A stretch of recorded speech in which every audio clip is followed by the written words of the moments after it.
I'm in heaven. I'm in heaven. I died. I got hit by a bus roughly a year ago and I died. I'm in a dream.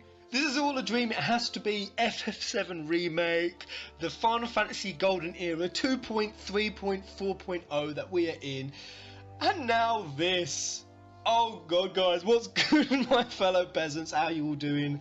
Final Fantasy 15 for me personally, because as you know, I'm Final Fantasy pervert. No, it's a bit serious though. For anyone who's asked me, I've always said Shiva is my favourite summon.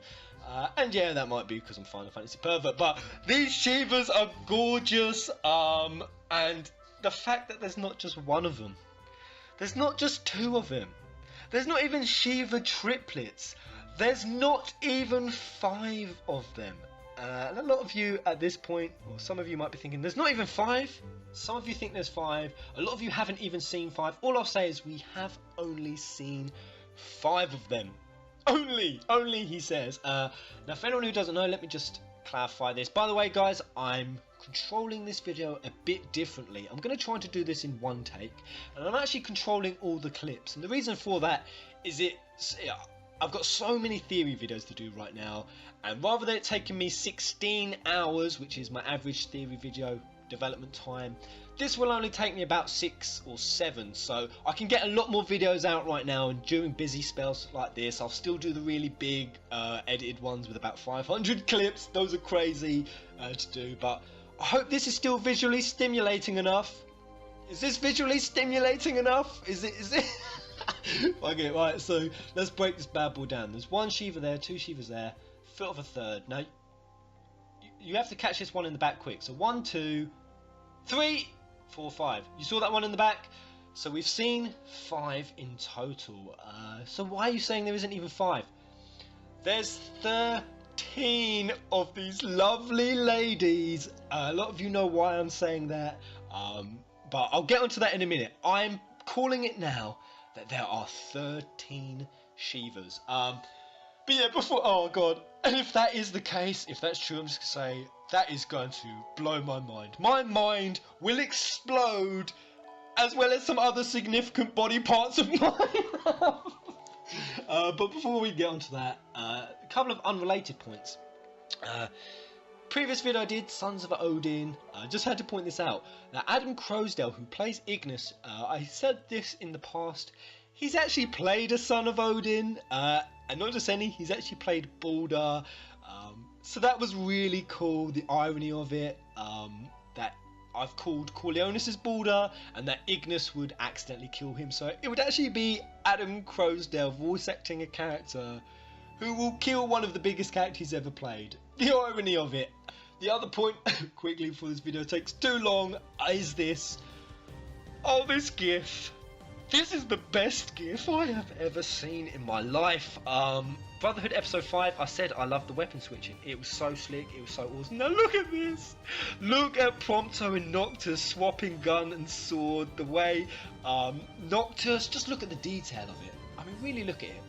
Look at how Noctis catches the gun, decides, I ain't left-handed, I can't shoot for shit with my left, switches to the right, pops a cap in that rhino's ass, and then the way he throws the gun back to Prompto, he just lobs it, and Prompto dives. Oh, this GIF gets better and better the longer you look at it. Honestly, it does. And the other point is this. What is this about, guys? Look at what is behind Nyx. Nyx!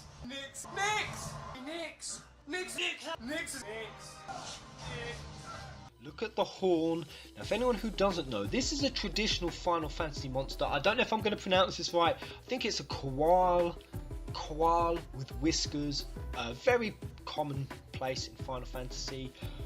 Why are they putting a koal behind Nyx? Thinking of the reasons why. Ulrich means wolf ruler, and obviously koals are of the cat family and wolves are of the dog family, so I don't get that. All I'm going to say is, at this point, I'm kind of convinced that people can come back as more than one type of animal, spirit creature, astral. I think they might actually have an astral and a spirit creature. I think that Corleonis is based on Daigoro. This would be the reference if Corleonis is Daigoro and he is a lion.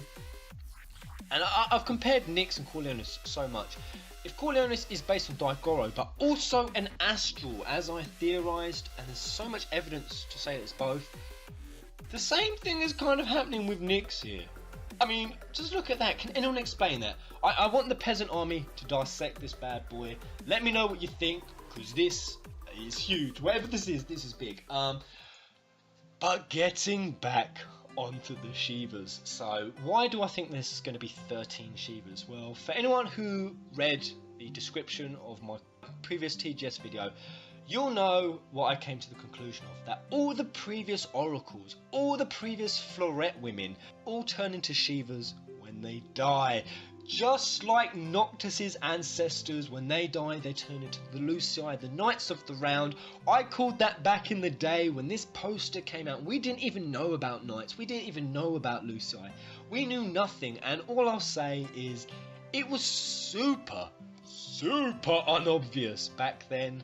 I remember doing the videos. I remember people calling me crazy, saying they didn't think that would happen, saying that was way too out there, but it got confirmed. So all I'll say, guys, is it's even more likely that the Shivas are all past oracles, and there's so much more proof of it than when I called this. This was really unobvious. This was crazy. Kingsglaive confirmed it. So believe. That's what my message is. Believe.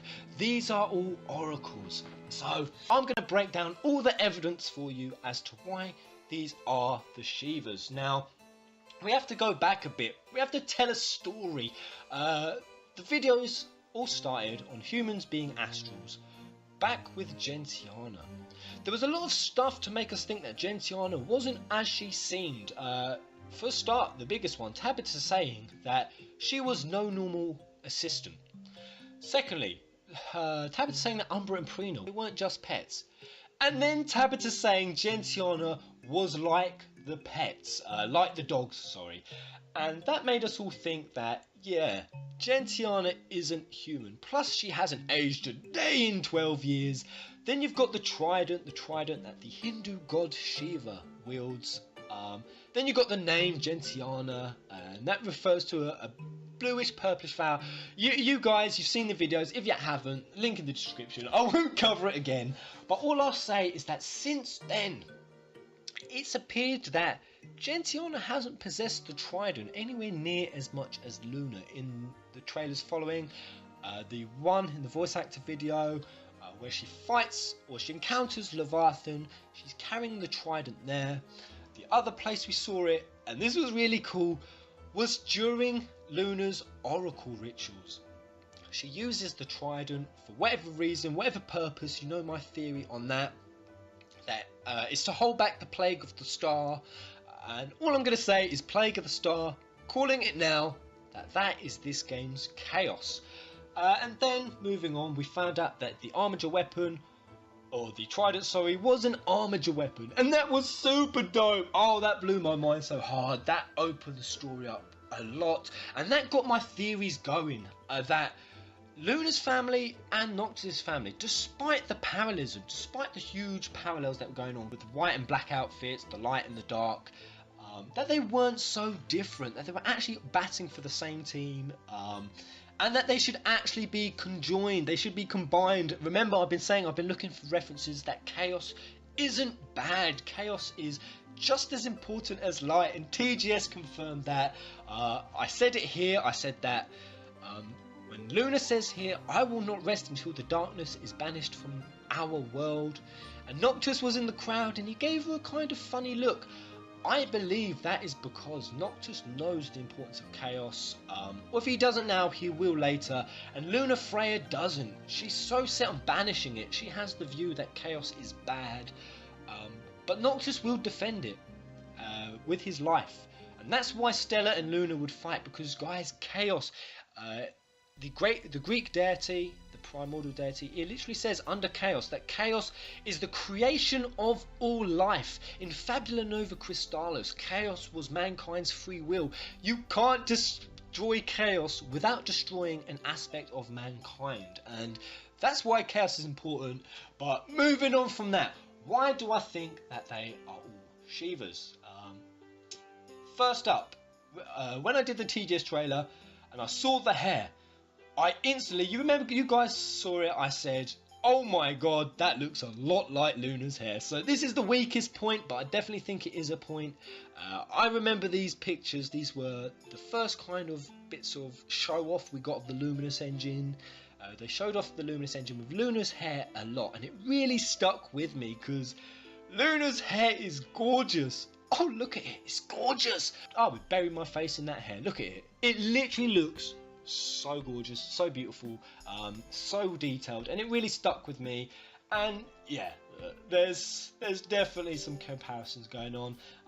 But next point, this is kind of a weak-ass point as well. I'll start with the weakest one. So you've got the dress in the background with the white sleeves. I'm guessing that's Luna Freya's wedding dress. I kind of thought it was her Kingsglaive outfit at first, but looking a bit closer, I don't think it is. Then you've got on the left kind of the bluish outfit. The way they made Luna Freya look here. This was at the end of Dusksky, and of course Kingsglaive didn't actually bring this to fruition, but just the way she's dressed, the way she looks, and I just showed this because of just how pale she looks, how her facial features sometimes scenes.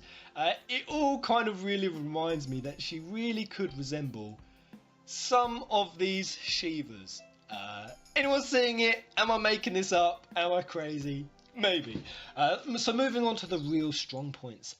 So Norse mythology. I think I've more than proven that Norse mythology is being used. And for anyone who saw my blind TGS reaction, I said on the spot, I think that, or I know for a fact that this is referring to Norse mythology. I said it straight away. The way that they've made Shiva's appearance so much more elven, sylphy. Remember I said sylphs. You've kind of got the wings. They kind of look like fairies, more so than Shivas in the past. I mean, they've always kind of looked elven, and fairyish, but never to this kind of degree with the pointy ears. And I said how in Norse mythology, fairies are connected to gods in very prominent ways. And I said I would find a link. Did I not say I would find one? Well, here it is. Let's read this. So elves are in some parts mostly described as female, in contrast to the light and dark elves in the Edda. Otherworldly, beautiful, seductive residents of forest, meadows and mires. Oh god, they certainly are that. They are skilled in magic and illusions. Sometimes they are described as small fairies, sometimes as full-sized women, and sometimes as half-transparent spirits, or a mix thereof. They are closely linked to the mist. And it is often said in Sweden that the elves are dancing in the mist. Now, I don't think I need to point out to anyone that there's a lot of mist going on. I don't think I need to point out the pointy ears, that they are in every way that description. And the most important one, or the most interesting one, is the that they live in the forests, meadows and mires. And of course, where do all the florette women live?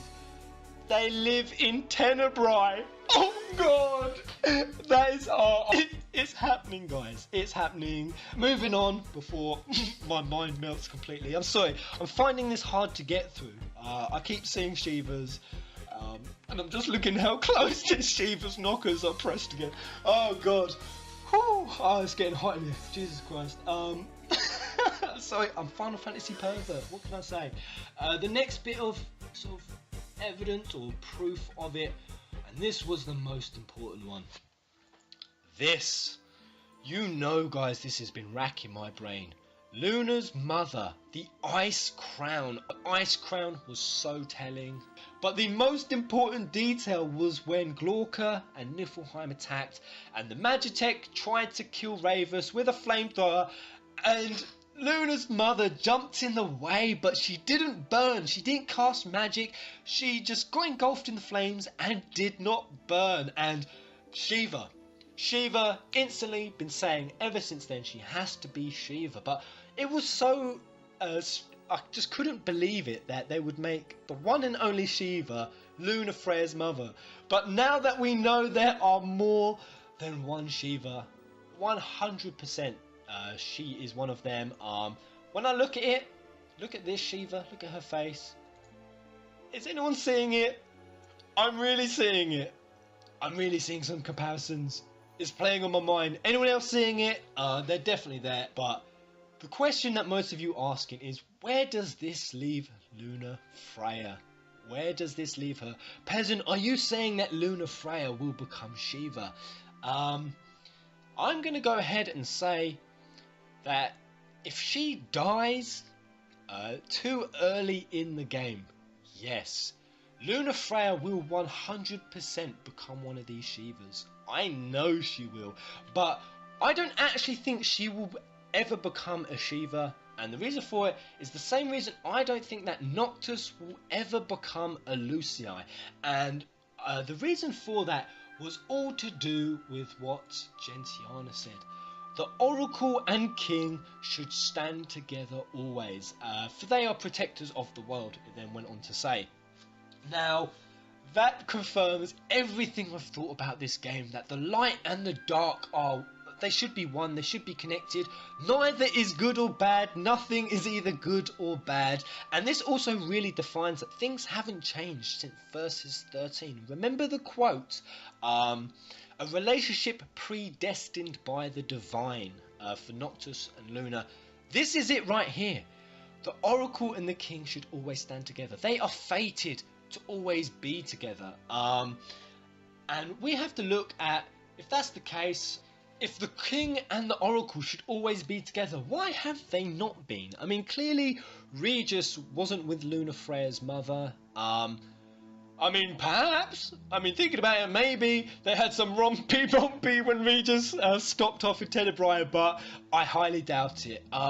This puts a lot of context to why Luna's mother let Noctis and Regis in.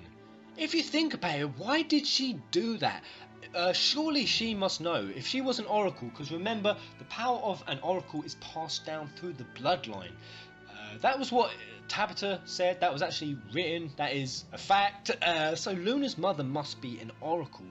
And if she knows that the Oracle and the King must always be together, but they've not been able to be together, or the curse that's in effect, whatever it may be, but it puts a lot of context as to why Luna's mother helped them.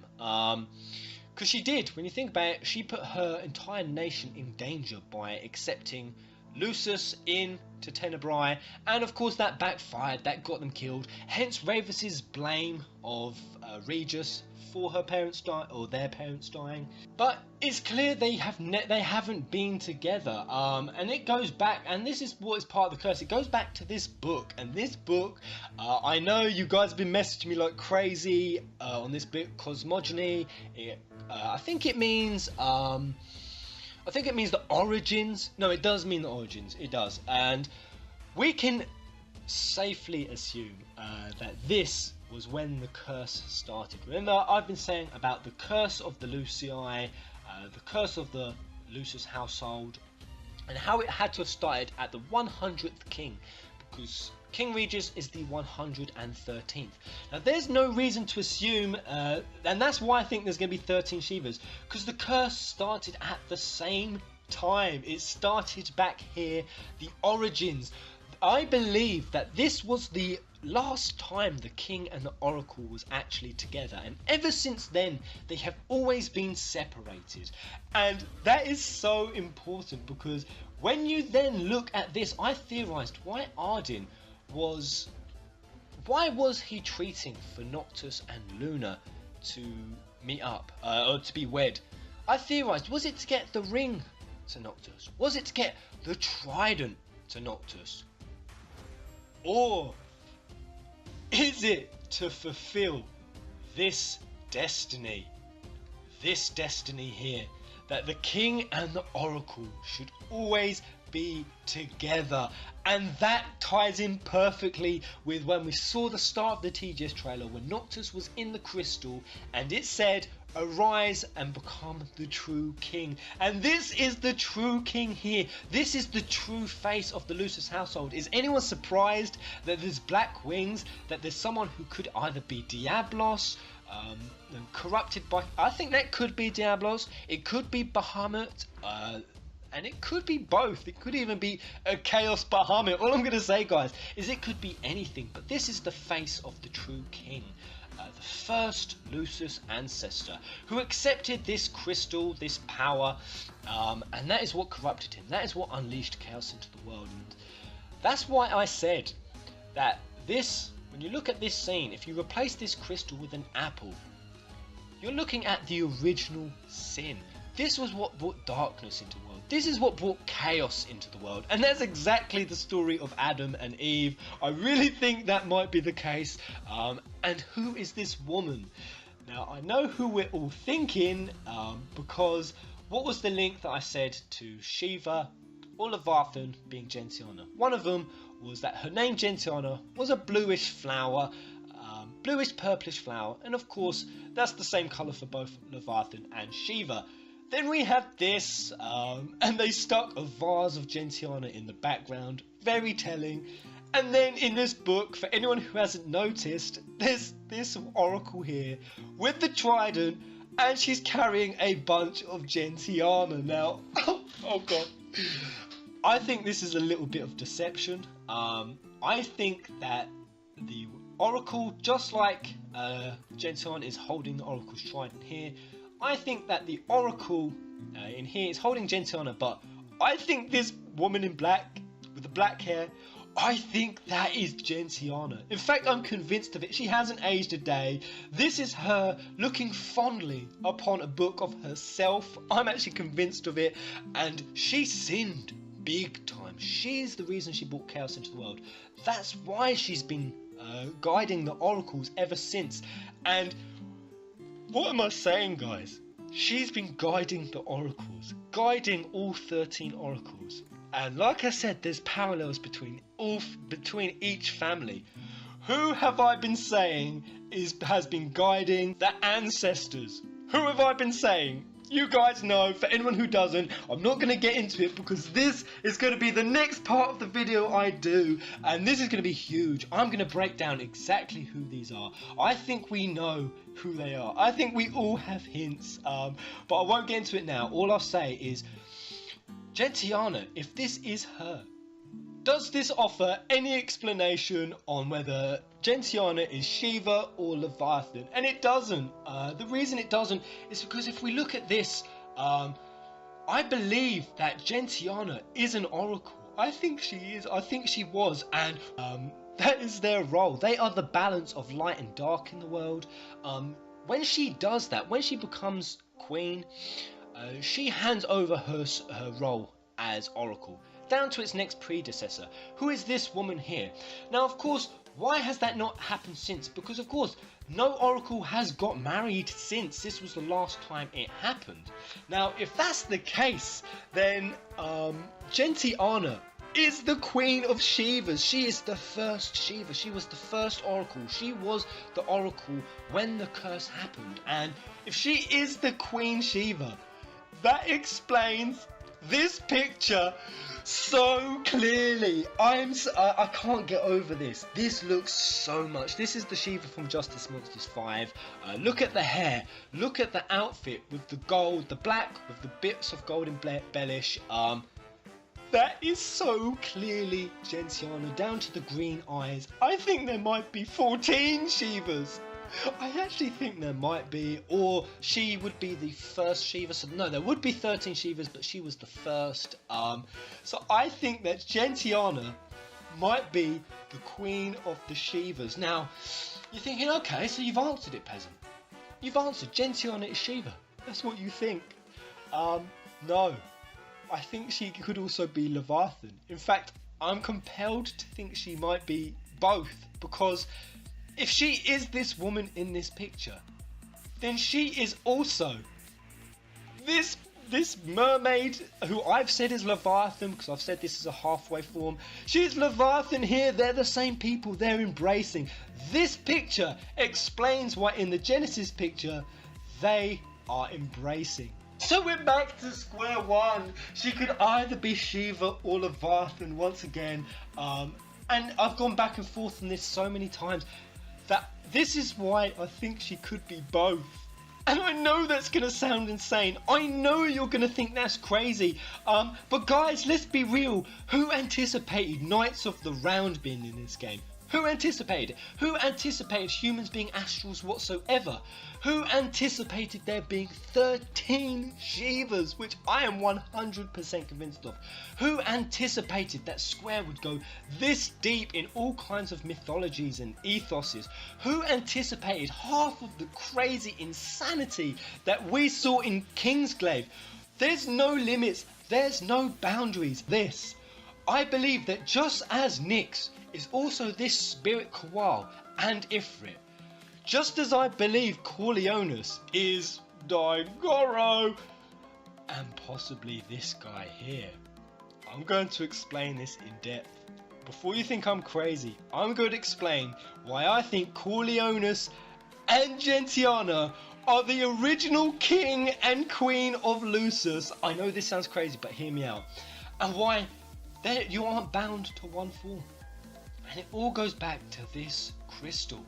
If this crystal, the temptation as to why this king and queen were tempted to use this power, just like tempted by the apple, the original sin, is because it gives you the power to transform immortal beings. Imagine it. Imagine if this crystal allows them to transform into any immortal being of their choosing. That is the power of chaos. Imagine it.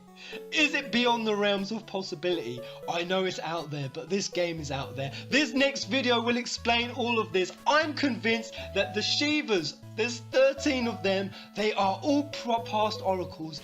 Let me know what you think. I'll do a poll. Go up, vote. Are you convinced? Are you compelled? Do you think that they are the Norse fairies in the woods? Do you think that's why they live in tenebrae? Do you think that that is the parallel to the Lucii? Do you think that Luna could become a Shiva?